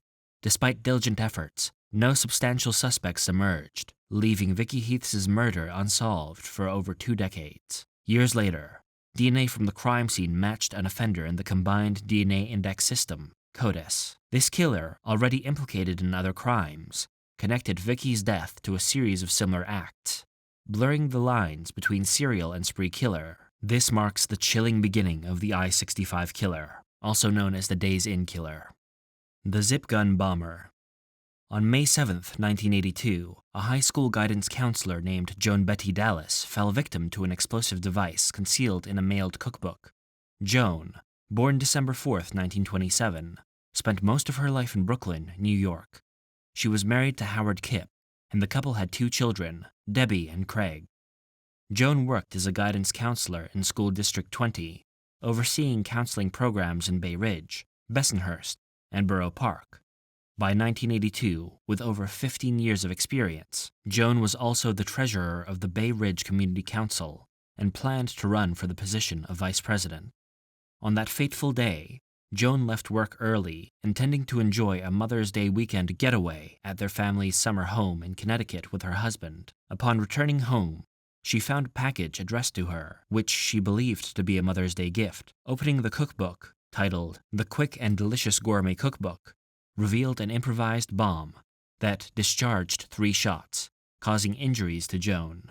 Her husband, Howard Kipp, rushed to her aid, and Joan was transported to Lutheran Hospital. Despite undergoing surgery, she succumbed to her injuries at around 7:45 p.m. Unbeknownst to Joan, her tragic experience marked the beginning of a terror campaign by the Zip Gun Bomber that would grip New York City in fear for over a decade. The Jack family. On the evening of August 1, 1989, Ronnie Jack departed from the First Liter pub in Prince George, British Columbia, with a sense of optimism. Facing unemployment due to a back injury at the age of 26, Ronnie and his family were relying on welfare. During his time at the bar, someone extended a helping hand. This individual informed Ronnie about a potential job opportunity for both him and his wife, Doreen, at a logging camp or ranch situated in the Claccolls Lake area, approximately 40 kilometers west of Prince George, past Bednetsty. The offered job involved log bucking for Ronnie's and a cook's helper position in the camp kitchen for Doreen. Moreover, the camp boasted a daycare facility for the couple's two sons, 9-year-old Russell and 4-year-old Ryan. Given that the Jacks lacked a car, the kind stranger even volunteered to drive them to the site that very night. The Storyville Slayer. The Storyville Slayer is the moniker assigned to a serial killer in the United States who murdered a minimum of 24 individuals, primarily targeting prostitutes and drug addicts, with the majority being women, in New Orleans, Louisiana. The investigation into these crimes revealed 2 distinct suspects, with one being convicted for one murder, leading investigators to suspect the involvement of multiple killers. The modus operandi of the perpetrators involved primarily selecting victims who were girls and women of African American descent, ranging from 17 to 42 years old. The victims were predominantly strangled, although some were subjected to beatings and drowning in canals and rivers. Subsequently, their bodies were discarded in swamps, rivers, or canals, near highways that bordered the western shores of Lake Pontchartrain. The isolated nature of these dumping sites meant that the victims' remains were immersed in water for varying durations, ranging from several weeks to several years.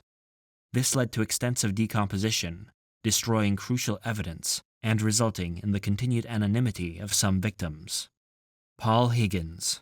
The 1973 Canadian Imperial Bank of Commerce bank robbery took place in Kenora, Ontario, Canada, on May 10, 1973.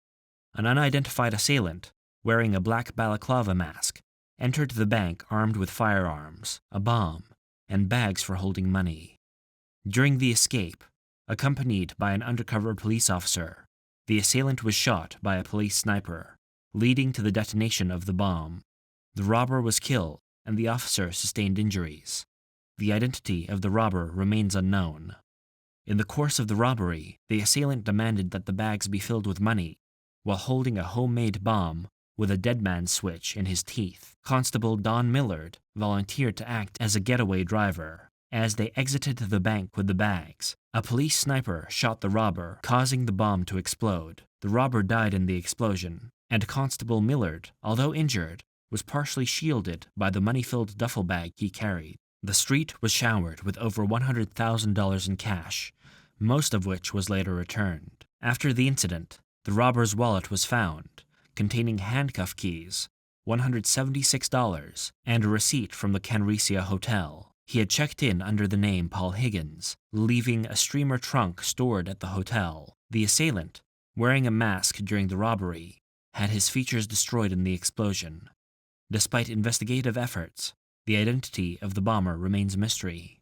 The assailant is buried in an unmarked grave in the Kenora Cemetery. Joe Ralco wrote a book titled The Devil's Gap, The Untold Story of Canada's First Suicide Bomber, released in 2017, based on this incident. The Shaw Creek Killer. Between 1987 and 1993, in the woods of rural Aiken County, South Carolina, 4 bodies were discovered, initiating a mystery that has endured for over 3 decades. 2 of the victims, Jackie Council and Ristine Dardine, were identified, but the other 2, found in 1987 and 1993, remain unknown. On November 16, 1987, hunters stumbled upon the skeletal remains of an unidentified woman near Shaw Creek. The body, lying face down with legs crossed and arms outstretched, seemed deliberately posed. The remains, present for at least a year, possibly up to 5, displayed signs of an active life, with indications of injuries and a history of cocaine use. Despite efforts by law enforcement, forensic examinations, and facial reconstructions, the woman's identity remains elusive. Her story is part of a larger narrative involving the Shaw Creek Killer, suspected of being responsible for the deaths of these 4 women. The unanswered questions surrounding their identities and the unidentified killer have persisted, casting a long shadow over this chilling case. The burrowing burglars. On the morning of June 9, 1987, employees at Hollywood's First Interstate Bank arrived for work only to discover an unusual situation unfolding. Within the bank vault, a small hole, measuring just over 20 inches by 25 inches, had been drilled and sawed, providing access for individuals to enter and plunder the vault's contents. The culprits responsible for this audacious heist had meticulously worked on the hole from the outside over the course of several days, or even weeks. They had ingeniously tunneled into the vault through a nearby storm drainage system, making off with over $150,000 in cash and numerous security boxes valued at millions of dollars. This incident marked one of Hollywood's most significant robberies, earning the moniker of the burrowing burglars. Despite their bold and elaborate scheme, the identities of these thieves remained elusive, turning the heist into an unsolved mystery. The Florence Salon murders. On the morning of November 6, 2001, a client arrived at the Hair Gallery, a hair and nail salon situated in Florence, Montana. As she pulled into the parking lot, she noticed an oddly dressed man leaving the salon. Though she took note of him, she proceeded with her manicure appointment scheduled for 11 a.m. Upon entering through the back door, she was shocked to find a lifeless body lying face down in a pool of blood. Unbeknownst to her, 2 more bodies were discovered later, prompting her to call 911 and report the crime scene at the small-town salon on Highway 93. Investigators grappled with the challenge of determining which victim was the intended target and the motive behind the incident. Septic Tank Sam. Gordon Gordy Edwin Sanderson, formerly known as Septic Tank Sam, Sam Doe, and Toefield John Doe, was an Indigenous Canadian murder victim found in a septic tank near Lynbrook, Alberta in 1977. After enduring the 60s scoop, he faced a troubled life marked by addiction and run-ins with the law. Discovered by a couple scavenging their property, his autopsy revealed he suffered torture and brutal sexual mutilation before being shot to death. Authorities suspected the murderers, likely familiar with the area, dumped his body in the septic tank. Despite extensive efforts, including facial reconstructions and exhumations, Sanderson remained unidentified for over 4 decades. In June 2021, genetic genealogy led to his identification, and Alberta RCMP publicly revealed him as Gordon Edwin Sanderson, a 26-year-old Indigenous man from Manitoba, living in Edmonton at the time of his death. The investigation into his homicide continues, with police believing his killers may have been involved in criminal activities in Edmonton. The Babes in the Woods of Stanley Park. The Babes in the Wood murders, a case involving the deaths of 2 brothers, Derek and David Dalton, also known as David and Derek Bouquet, in Stanley Park, Vancouver, Canada, has been a media-labeled tragedy. The Vancouver Police Department officially identified the brothers on February 15, 2022. The discovery of the 2 male victims' remains in 1953 revealed that they were murdered around 1947. A hatchet, typical for shingle weavers and lathers, was used to fatally strike the boys in the head. The investigation faced challenges when the medical examiner initially misidentified one victim as female. A DNA test in 1998 clarified that both were male brothers, aged 6 to 10 at the time of death. The identification of Eric and David Dalton was achieved through forensic genealogy in 2022, closing a long-standing mystery. The investigation into their homicides remains ongoing. Layer 9. The Serial Castration Murders. The castration serial murders occurred between August 1980 and November 1986, spanning 2 to at least 5 American states. The victims, all young men, were abducted, shot in the back of the head, and post-mortem castrated, giving the case its name. Initially thought to be unrelated due to the dispersed crime scenes, forensic evidence in 1989 linked 2 victims to the same revolver, indicating a likely connection among all the cases. The victims included an oilfield worker, Willard Edward Judd in Wyoming, 1980, Wayne Leigh Riffendiffer in Pennsylvania, 1981, Marty James Shook in Utah, 1982, an unidentified victim in Georgia, 1983, and Jack Franklin Andrews in Connecticut, 1986. Despite investigations and forensic examinations, the cases remain unsolved and classified as cold cases. In 1991, the FBI suggested that the offender might be deceased, imprisoned for another crime, or have left the United States, as no similar killings occurred after 1986. In the 2000s, an arrest in San Francisco with a preserved human scrotum did not lead to solving any of the murders. The Southern Pacific Axeman. The Axeman of the Southern Pacific was a notorious, unidentified serial killer responsible for a string of brutal murders that occurred between November 1909 and November 1912, targeting families living near the Southern Pacific Railroad. The killer used an axe as his weapon of choice, resulting in the deaths of 52 men, women, and children in 12 home invasions across Texas and Louisiana. The victims were primarily black or mulatto families, with some speculation that the killer targeted those with mixed-race members. Despite a series of arrests, including Clementine Barnaby, who confessed to 17 murders, many researchers doubt her involvement, considering her confession likely coerced by the police. The Axeman's motives remain unclear, and the murders abruptly ceased after November 1912. Some theories suggest a connection with the New Orleans Axeman, who struck between May 1918 and October 1919, but the link is uncertain. The identity of the Southern Pacific Axeman remains elusive, leaving these cases as unsolved mysteries in criminal history. The Night Watcher robberies. Originating from the London area, a violent intruder emerged in late 2014, targeting affluent families approximately every 6 months.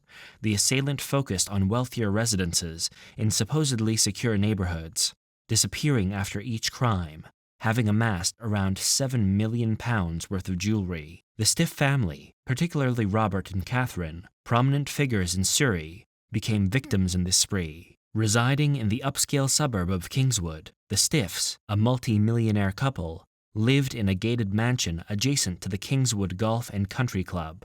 Robert, a successful entrepreneur, and Catherine, married for 27 years, had raised their 3 children. In 2014, the family enjoyed a privileged life, with Robert's sale of Team 24 for tens of millions, contributing to their prosperity. On the evening of November 12, 2014, Robert was away at work while Catherine was at home with their daughters, Chloe and Katie. Around 5:45 p.m., a masked intruder armed with a sawed-off shotgun forcibly entered their 6-bedroom home. Despite his efficient use of the weapon, the imposing figure relied more on intimidation. The intruder assaulted the women, demanding access to their jewelry and family safe. Convinced Catherine held crucial information. Speaking fluently, the masked man coerced Catherine to open the safe, seizing valuable possessions and storing them in a duffel bag. After binding the women with zip ties, the intruder abruptly departed, leaving the victims in shock. The incident was reported to the police at 6 p.m., triggering the dispatch of specialized officers. The armed officer had vanished without a trace, initiating a manhunt. Catherine and her pregnant daughter were treated for minor injuries, spending days grappling with the trauma. Chloe, who was elsewhere during the robbery, also experienced shock upon discovering the incident. This high-profile case marked the beginning of a series of similar violent crimes attributed to the perpetrator. Dubbed the Night Watcher by the media, who targeted wealthy families for jewels and valuables. Despite some portraying him as a modern-day Robin Hood, there is no evidence of altruistic motives, and sympathy for the victims varies. The Leduc serial killer.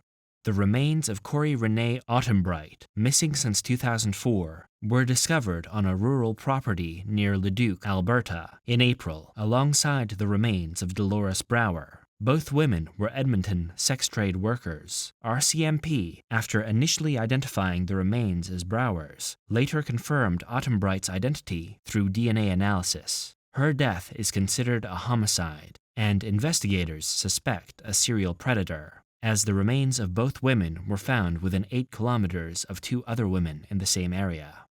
The other missing women within this radius are Edna Bernard, Katie Sylvia Ballantyne, and Amber Tuccaro. The Autumn Bright family released a statement mourning their loss and emphasizing her role as a beloved daughter, partner, sister, and friend.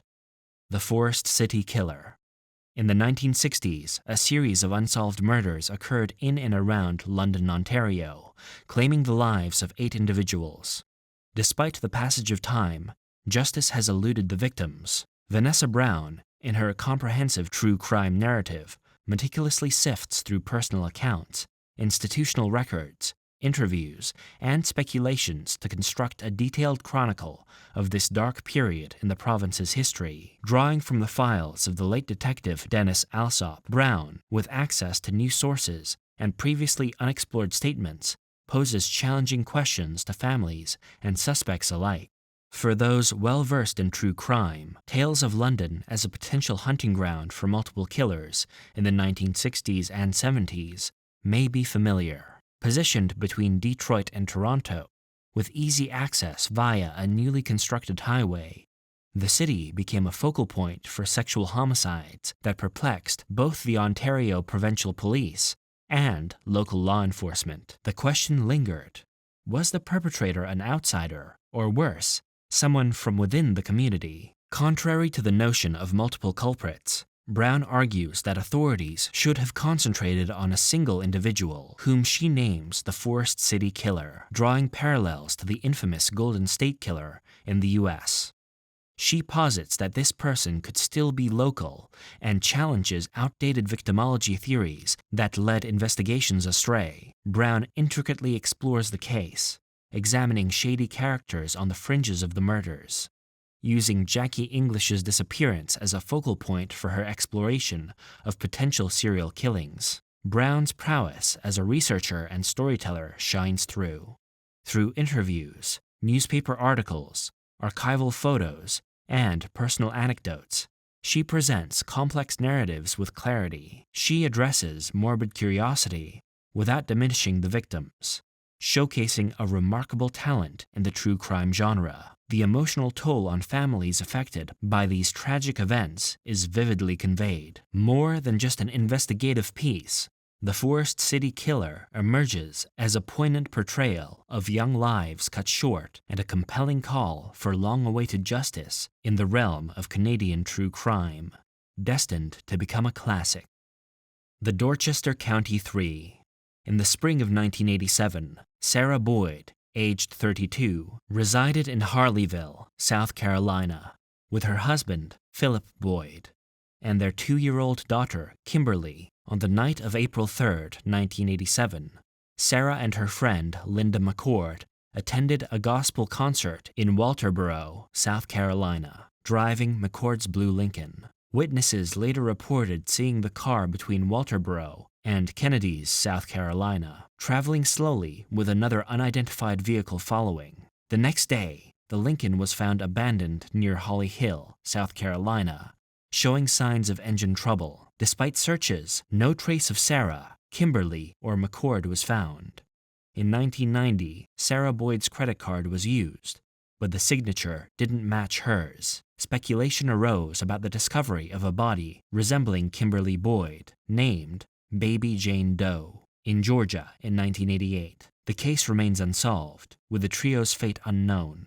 In 1858, the Martin family of Portland, Oregon, consisting of Kenneth, Barbara, and their children Donald, Barbie, Virginia, and Susan, disappeared mysteriously. Donald, serving in the military, was away. The family supposedly went to gather greenery for Christmas decorations, but never returned. Despite extensive searches, no evidence of their whereabouts or their trip to Columbia River Gorge was found. A credit card bill and witnesses placed them at a restaurant in Hood River, but their ultimate fate remains unknown. Donald later faced suspicion due to strained family relationships and previous theft accusations. The disappearance remains unsolved, with Kenneth, Barbara, and Barbie's bodies never found. In 1970, Saul Solomon, an Israeli immigrant in Los Angeles, had a thriving fire extinguisher business, a happy family, and a luxurious lifestyle. In 1982, Saul left with a man named Harvey Reiter, claiming to attend a car auction. He never returned, and the family's home showed signs of struggle. Michelle's room had bloodstains, but all beds were made, belongings were scattered along a freeway, and the Rolls-Royce was found with Reiter. Investigation linked Reiter to another missing couple, the Davises. Saul's cousin, Ashley Paul, confessed to their murders, alleging Reiter's involvement. However, Paul's immunity was revoked, and he was never charged. Reiter was tried 3 times for the Solomon murders, but found not guilty due to lack of evidence. The cases of the Dorchester County Three, the Martin family, and the Solomons all remain unresolved mysteries with missing persons, unexplained disappearances, and uncertain fates, leaving questions lingering and families searching for closure. Layer 10. The Murder of Tristan Brübach. Tristan Brübach, born on October 3, 1984 in Frankfurt am Main, Germany, was a 13-year-old boy who tragically lost his life on March 26, 1998, in the suburb of Hochst. His murder, characterized by its brutality, remains unsolved. Tristan's early life was marked by adversity, as his mother, Iris, committed suicide in 1995, leaving his father, Bernd, to raise him alone.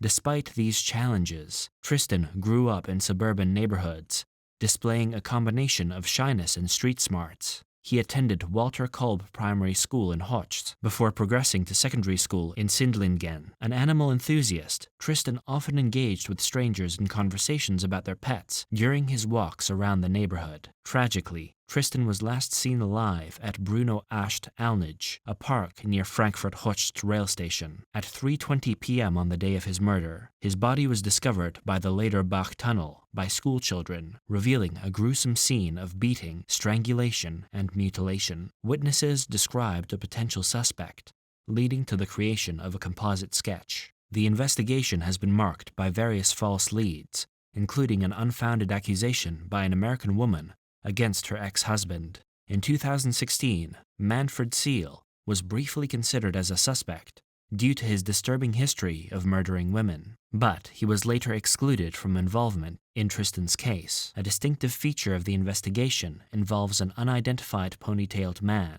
aged 20 to 30, with a cleft lip or a large scar on his upper lip. Despite efforts to circulate the composite sketch globally, the suspect remains elusive. Additional peculiarities include an unknown caller claiming to be the murderer, and an incident in 1999 where an individual dug near Tristan's grave, possibly unrelated to the case. The investigation also employed fingerprinting, with a significant percentage of males from the vicinity voluntarily submitting samples. However, the case remains unresolved, prompting the Frankfurt am Main prosecutor's office to offer a reward of 20,000 euros for information leading to the conviction of Tristan Brübach's murderer. The Father's Day Bank Massacre. On Father's Day, June 16, 1991, the United Bank Tower in Denver, Colorado, witnessed a gruesome bank robbery and shooting that left 4 unarmed guards dead. The perpetrator, who posed as a bank executive, stole approximately $200,000 from the vault. Nearly 3 weeks later, James W. King, a retired police officer, was arrested for the crime. The subsequent trial, nationally broadcasted on court TV, ended with King's acquittal, and the stolen money was never recovered, rendering the case a cold and unsolved one. The timeline of the heist began with the assailant entering the bank on the pretext of being a bank executive. The guards, now unarmed due to a recent policy change, became victims of a deadly attack. The robber then proceeded to the vault, where he held up 6 tellers and made off with the stolen cash. Notably, the killer left behind meticulous evidence tampering to erase any traces of his identity. James King, a retired police officer and former bank guard, became the prime suspect. The prosecution's case relied on circumstantial and eyewitness evidence, including eyewitness identifications, a map of the bank found in King's house, and alleged connections to the bank's security systems. However, the defense argued that there was no physical evidence linking King to the crime, emphasizing the lack of a murder weapon or recovered money. Despite a prolonged jury deliberation, King was acquitted of all charges.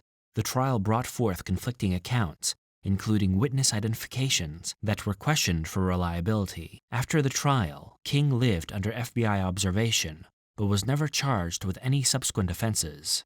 He spent his later years in seclusion and died in 2013. The case remains an unsolved mystery, with the stolen money never found and the Father's Day Bank massacre classified as a cold case. The Tumen Maniac. The Tumen Maniac is an alleged Russian serial killer suspected of being involved in numerous child disappearances in Tumen since 1997. Profilers believe the person might be responsible for at least 8 murders. In 2021, Vitaly Brezhnoy was arrested in connection with these crimes. Alleged victims include 2-year-old Nikolai Ivanov, 17-year-old Lyubov Simonova, 13-year-old Irina Kasyanova, 12-year-old Alyona Imamova, 10-year-old Sonia Telezhva, 14-year-old Irina Bukrina, and 8-year-old Eduard Alimbaev. Other potential victims in different areas are mentioned by profiler Vasily Benarovich. The investigation involves profilers Dmitry Kryukin and Vasily Benarovich, who created an identikit of the Tumen Maniac. The cases of several missing children have been combined for investigation. Alexander Bastrykin, the head of Investigation Committee of Russia, took control of the case in August 2021. In October 2021, Kryukin suggested the killer might target victims with eye squints or similar deficits. Currently under investigation, law enforcement agencies are conducting DNA tests to link other crimes and potentially apprehend the perpetrator. On August 26, 2021, Vitaly Brezhnoy was arrested in connection with the murders, including the killing of 8-year-old Nastya Murayova. 2 profilers, Dmitry Kryukin and Vasily Benarovich, provide psychological profiles of the potential killer, highlighting characteristics such as age, criminal history, community standing, and possible occupation. Kryukin suggests the suspect could be an electrician with a technical degree, while Benarovich emphasizes the meticulous planning of the attacks and the killer's likely knowledge of law enforcement procedures. Both versions share common elements, but differ in certain details. The Frankfurt Sewer Murders. The sewer murders, known as the sewage plant murders, German Kanalmorde or Klaranlagenmorde, refer to an unsolved series of murders involving male adolescents in the Frankfurt-Rhine-Main area during the 1970s and 1980s. The killings occurred between 1976 and 1983, claiming the lives of 7 boys and male adolescents aged between 11 and 18. The victims were mainly from Frankfurt, particularly the Basiler Platz at the Tivoli Arcade or the Offenbach station area, where some may have worked as prostitutes and encountered the perpetrator. The victims were typically found with their hands tied to the back and showed signs of blunt force trauma. Some were presumed to have died by drowning in sewerage. Victims included an unidentified male, 1976, Eric, 1982, Bernd Michel, 1982, Marcus Hildebrandt, 1983, Faud Rahu, 1983, Oliver Tupikas, 1983, and Daniel Schwab, 1989. The possible motive for the crimes, suggested by criminal psychologist Rudolf Egg, revolves around the idea that the suspect, likely a person around 50 years old, with no family ties or friends, may have been a victim of sexual abuse. The suspect possibly had a disturbed relationship with homosexuality and engaged in sadistic bondage, exhibiting deep-rooted hatred. The modus operandi involved tying up victims, subjecting them to abuse, and disposing of their bodies in sewers. The advanced decomposition of the bodies in the sewage system complicated identification and investigation. The killer strategically utilized the sewer system to quickly dispose of the bodies, allowing them to evade detection in the densely populated Frankfurt area. The investigation, led by Horst Kropp and the AG 225, initially focused on a 40-year-old storeman from Offenbach with a history of sexual misconduct toward minors. However, insufficient evidence prevented charges, despite the suspect's connection to some victims and involvement in sadistic sex games. The sewer murders remain unsolved, with the elusive perpetrator leaving a trail of mystery and intrigue in the Frankfurt-Rhine-Main area. The Trofimov beheadings. The Trofimov beheadings occurred in 2012 in Ukraine and involved the gruesome murder of a judge, Vladimir Trofimov, along with his wife Irina and their son Sergei, and the son's girlfriend. The family was attacked in their home in Kharkiv on December 15, 2012, with all the victims being beheaded using a machete. The investigation into the incident suggested that the motive behind the murders could either be revenge or theft. Vladimir Trofimov, aged 58, had a long career as a magistrate and a judge, spanning over 30 years. Additionally, he was known for his passion for collecting antiques. The brutal attack took place on a day designated for celebrating judges in Ukraine. The case gained significant attention in the international media, and many commenters used it to highlight perceived flaws in the Ukrainian judicial system. The Italian Unabomber. The Italian Unabomber garnered infamy for a series of bombings in Italy's Veneto and Friuli Venezia Giulia regions from 1994 to 2006, strategically placing booby-trapped objects in public spaces to cause injuries without fatalities. Unlike the American Unabomber, Ted Kaczynski, the Italian counterpart lacked clear political or economic motives. Over 30 explosive devices led to numerous injuries. In 2006, police targeted engineer Elvo Zornita, but the case was dropped in 2009 due to insufficient evidence. As of October 2022, the perpetrator remains unidentified, prompting a case reopening. Profiling suggests an age range of 35 to 50, exceptional skills in chemistry and engineering, and motives possibly rooted in trauma. Despite a period of silence since May 2006, interpretations vary, with some speculating the assailant's death or arrest for another crime, while others emphasize the need for periodic case reviews by local authorities. 1960 Pasco Quadruple Murder.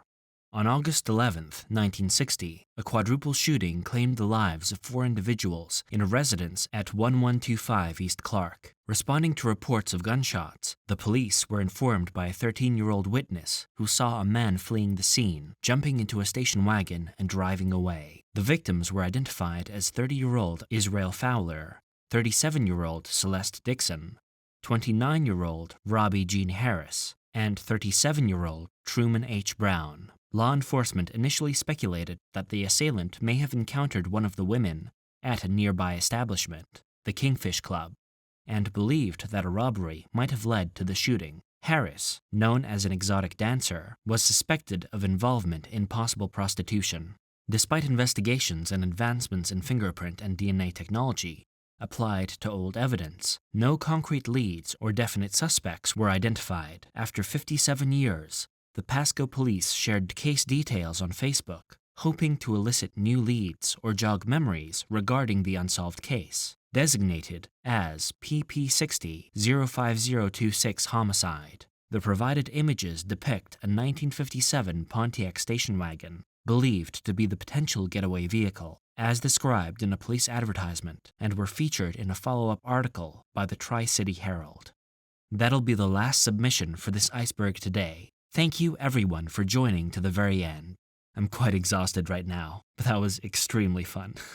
If you have any suggestions on icebergs I can do, leave it in the comments below. I'll make sure to read every comment and get back to you. Thank you again everyone, and remember to like and subscribe, and have a great day.